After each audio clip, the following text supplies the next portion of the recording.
नमस्कार। देश परदेश में आपका स्वागत है। सतीश झा। आप आनंद वर्धन सिंह से कहानी सुन चुके होंगे एनडीटीवी को किस तरह से सरकार हथियाने की कोशिश कर रही है अपने सुपरिचित रास्ते से। 2 दिन पहले अखबारों में जिक्र था कि अडानी, एक तीसरी कंपनी जिसने कभी एनडीटीवी को कुछ पैसे दिए थे, काफ़ी पैसे दिए थे, उसके मार्फत उसको हथियाने की कोशिश कर रहे हैं, जिससे उनको अधिकार मिलेगा और भी शेयर खरीदने का, और सब मिला के उनको 50% ज़्यादा शेयर मिल जाएंगे। और इस तरह एनडीटीवी, जो कि आज की तारीख में कुल मिलाकर एक अकेली संस्था बची है जिसे लोग मानते हैं कि वो मध्य मार्ग के आसपास चल रही है, यानी कि वो पूरी तरह से उनकी गोदी में नहीं है और वो उसे तमाम ईडी और सीबीआई और टैक्स के भय से कोशिश करनी पड़ती है हमेशा कि अपना रास्ता किस तरह निकालें।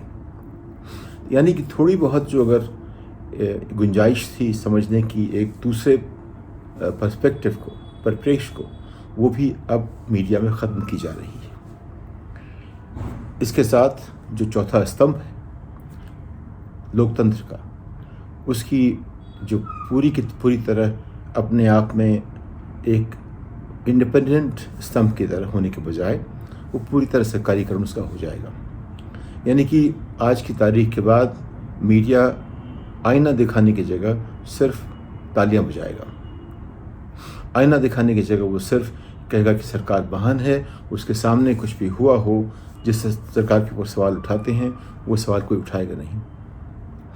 इसके साथ एक बहुत बड़ा एक मुद्दा भी है। वो मुद्दा है कि लोकतंत्र में मीडिया का जो उसकी मिल्कियत किसके पास होनी चाहिए। अगर हम अमेरिका में देखें तो एक समय में वहाँ ऐसा था कि जैसे एक बैंक एक राज्य से जा नहीं सकता था, वैसे ही जिसके किसी के पास अगर एक मीडिया कंपनी हो तो दूसरे नहीं खरीद सकता था। एक समय में ऐसा था। ट्रंप के समय में और खासकर रिपब्लिकन जो उनकी एडमिनिस्ट्रेशन थी, उसके चलते कुछ ऐसा हुआ कि ये नियम कुछ बदल दिए गए। उसका फ़ायदा ट्रंप ने उठाया।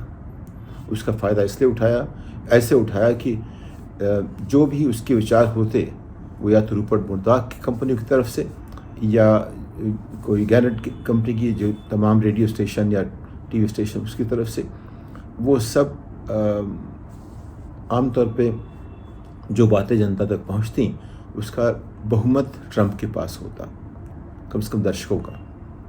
और अगर आप अपने विचार रोज़ाना स्तर रखें कि जिसमें सच झूठ हो और झूठ सच हो, तो धीरे धीरे झूठ और सच का फ़र्क ख़त्म हो जाता है।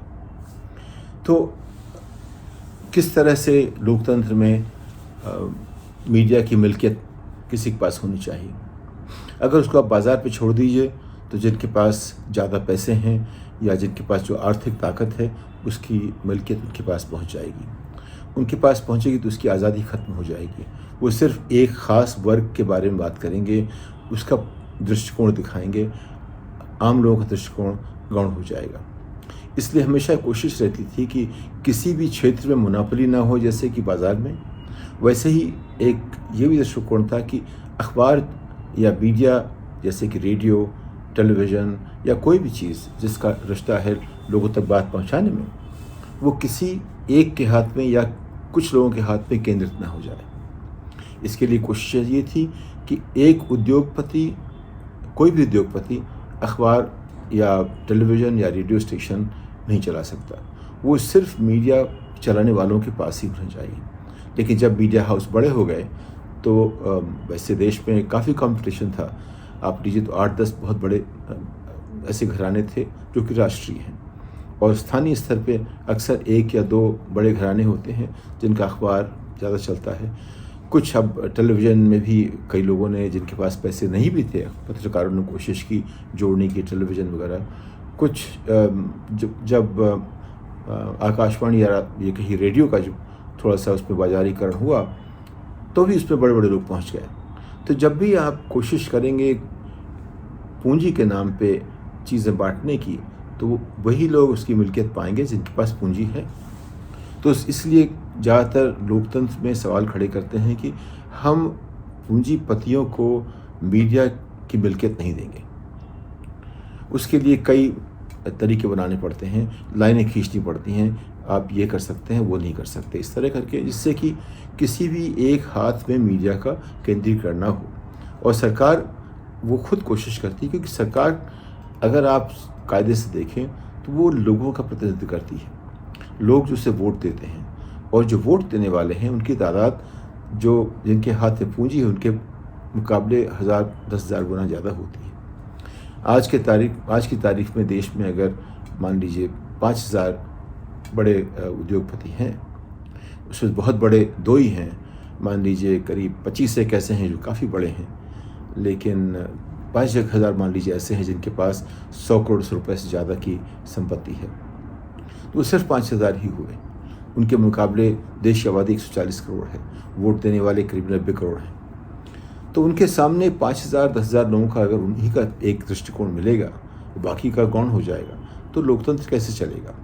तो लोकतंत्र के लिए ज़रूरी है, जनतंत्र के लिए ज़रूरी है कि अखबार या मीडिया वो अपने आप में आज़ाद हो। टेक्नोलॉजी ने कोशिश की ये करने की, टेक्नोलॉजी ऐसे इंफॉर्मेशन टेक्नोलॉजी, आप 25 साल पहले नहीं जानते इंटरनेट क्या होता है। इसकी स्थापना 95-96 में हुई। भारत में इंटरनेट 1995 की सितंबर अक्टूबर महीने में आया। इतना ही पुराना इंटरनेट है, लेकिन अब हम मानते हैं कि जैसे सब कुछ इंटरनेट में था, हमारी आदतें बदल गई हैं।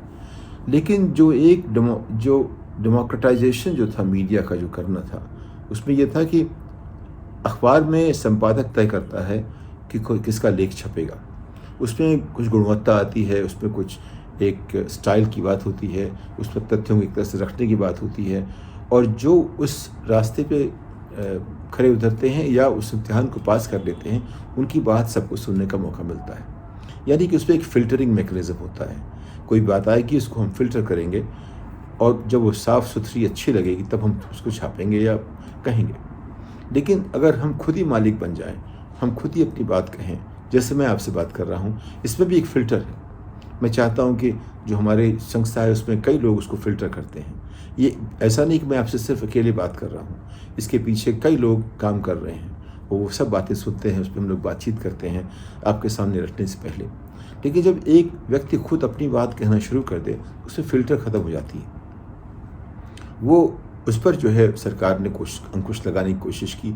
एक समय में जब शायद राजा के समय में या न वाजपेयी जी के समय में प्रमोद महाजन ने कोशिश की थी ऐसा कानून लाने की, जिससे कि कुछ नियंत्रण बने, जो लोग कह सकते हैं उसके ऊपर। फिर आपने देखा कि कई तरह से IT एक्ट 66 जो भी है, उसके तहत कई लोगों को पकड़ा गया, हिरासत में लिया गया, इस बात के लिए कि उन्होंने कुछ कहा था फेसबुक पे या सोशल मीडिया पे या व्हाट्सएप, जो भी किसी भी तरह से अगर उन्होंने अपनी अभिव्यक्ति किसी बयान की थी और उसका कोई विरोधी था, तो उनको इसके लिए सरकार ने दबोचा। ये आम तौर पे जहाँ अभिव्यक्ति की बात होती है, अगर आप अमेरिका में देखें तो जितने शब्द इस्तेमाल होते हैं ट्रंप के लिए, वो एक बुरे चरित्र को मापने में किसी भी डिक्शनरी से भी कहीं ज़्यादा वो शब्द इस्तेमाल होते हैं। लेकिन उससे ट्रंप के ज़माने में भी किसी भी कहने वाले के ऊपर कोई अब आँच नहीं आई। आप कुछ भी कह सकते हैं, जिम्मेदारी के साथ कहिए, या अगर एक नागरिक उसकी जितनी क्षमता है उस हिसाब से कहता है, वो भले उतना उसमें शालीनता ना हो, जो भी हो, लेकिन नागरिक को अपनी तरह से, अपनी शिक्षा, अपनी समझ के हिसाब से अपनी बात कहने का अधिकार है। अगर उससे आप सिर्फ शुद्ध गालियों में बदलिए तो वो अलग बात है, उसको अब धमकी में बदलिए तो अलग बात है। लेकिन वहाँ ये कहने वाले भी जो दूसरों को एक तरह से शब्द में अपनी धमकी दे रहे थे, उनको भी अभिव्यक्ति की आज़ादी के नाम पे जब तक कोई अपराध न हो तब तक उनको दबोचा नहीं जाता। वो बात है एक मजबूत जनतंत्र की, लोकतंत्र की। हमारे यहाँ उस तरह की परिपक्वता आने में समय लगेगा। बिल्कुल ऐसा नहीं कि नहीं होगा, लेकिन वहाँ तक पहुँचने में, जैसे हम बड़े होते हैं, जो हम सीखते हैं प्राइमरी दर्जे में, जब हम BA करते हैं हमारी समझ अलग होती है, हम 2-4 साल और पढ़ते हैं, हमारी समझ और बढ़ती है, फिर जीवन के अनुभव बदलते रहते हैं हमें। उसी तरह एक परिपक्वता आती है, उसमें जो बीच में जो हमारे अनुभव हैं, उस रास्ते को कुछ थोड़ा छोटा कर देते हैं, कभी कभी लंबा कर देते हैं, तो हमारा रास्ता लगता है 75 साल के बाद कुछ लंबा होता जा रहा है। इसके लिए जो ज़िम्मेदार हैं वो हमारे वोटर हैं, जो अपनी तरह से वोट करते हैं। मेरा मानना है, सबका मानना है कि वोटर हमेशा सबसे ज़्यादा जानता है अपने माहौल को, उस हिसाब से वोटर वोट करता है। लेकिन उसको मैनिपुलेट करने वाले इतने लोग खड़े हुए हैं कि उसको अपनी बात से जब उसको जोड़ने की बात होती है दुनिया को, तो उसको भरमा दिया जाता है, बरगला दिया जाता है। तो बेचारा या वो नहीं होता तो व्यवस्था की को इस तरह से देखते हैं कि कुछ ऐसे नियम कानून या तरीके निकाले कि व्यवस्था जो भी डोमिनेंट पार्टी है उसके पक्ष में चली जाए। तो ये चीज़ें जो हैं उससे जनतंत्र की जो शक्ल ख़राब होती है। और अब जिस तरह से आपने देखा कि आखिरी जो एक किला था थोड़ी सी आज़ादी का हमारी मीडिया में, वो भी रहने वाला है। ये कितनी जल्दी हो रहा है वो पता लग जाएगा सीधे अभी कुछ दिनों में। लेकिन चर्चा हो रही है कि एनडीटीवी की मिल्कियत अब अडानी के पास होगी। ये बात वैसे काफ़ी पहले से चल रही थी, हम सुनते चले आ रहे हैं। आपने सुना होगा कि एनडीटीवी के ऊपर कितने सरकार ने टैक्स के नाम पे, कुछ और ईडी वगैरह के नाम पे कई चीज़ें की, लेकिन चूँकि ज़्यादा कुछ नहीं था तो ज़्यादा कुछ कर नहीं पाए वो लोग। लेकिन अब ये जो तरीका निकाला है उसमें अंबानी और अडानी दोनों ही शामिल हैं, लेकिन श्रेय गया है अडानी को, जबकि पैसे अंबानी के सहयोगियों से आए थे। तो आप समझ रहे हैं कि दोनों में कोई ज़्यादा फ़र्क नहीं है, दोनों विरोधी भी हैं और अपने साथी भी हैं। लेकिन उन सब का एक ही साथी है जो हमारे सबसे बड़े नेता हैं, वो सब उनके लिए करते हैं, या जो वो कहते हैं वो किया जाता है, ऐसा लगता है।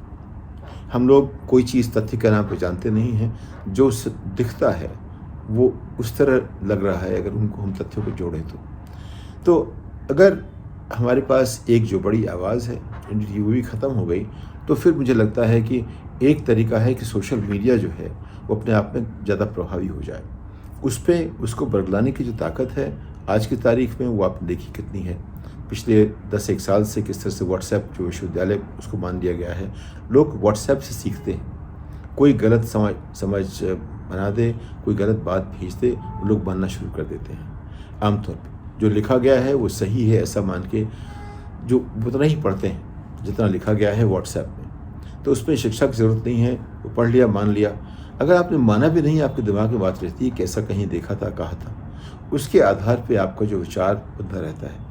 लेकिन अगर आप कालांतर में देखेंगे तो इस तरह जो एक मस्तिष्क का विकास होगा वो देश के लिए अच्छा नहीं होगा।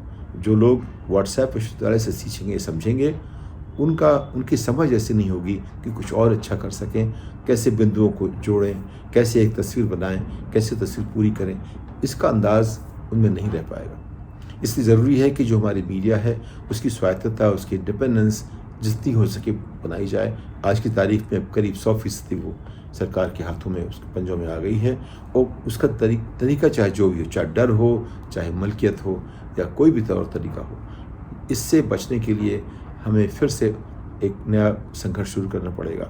जनतंत्र तभी जिंदा रहता है जब तमाम लोग एक एक करके या जुट के अपनी आवाज़ उठाते हैं। उसके लिए उनको भले नुकसान हुआ हो, लेकिन वो फिर भी कोशिश करते हैं कि जो राष्ट्र के हित में है, जो सबके हित में है, उसके लिए खड़े हो। इस बात के साथ अगली पायदान तक आपसे विदा लेता हूँ। नमस्कार।